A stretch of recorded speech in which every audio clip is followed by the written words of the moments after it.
আজি মায়ে ঘৰত নাথাত মই আৰু ভণ্টি মিলি ঘৰত বহুত বস্তু বনাই খালো।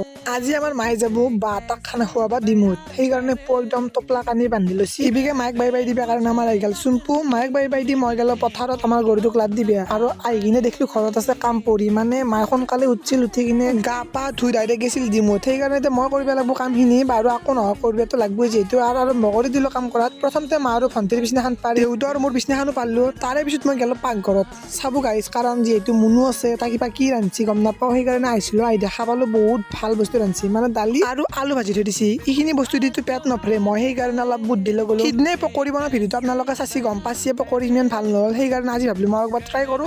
আৰু এই পকৰি খানা চিষ্টেমটো আপোনালোকে দেখা পাই কেনেকুৱা লাগছে, মোৰ কিন্তু একদম ঘিন ভাৱ হৈ যায়। বাৰু অকল পকৰি বনোৱা নাই গাইছ, আজি আলু চপো বনাইছো ফাৰ্ষ্ট টাইম। তাৰে পিছত মুনু দিলাক ভাত বাঢ়ি আৰু ইবেগে আইটেম দেখছি আলু ভাজা, পকৰি, তাৰে পিছত ইবেগে আলু চপ। ভণ্টিক খাবা দি ময়ো ধুনীয়াকে খাই দিলো গাইছ।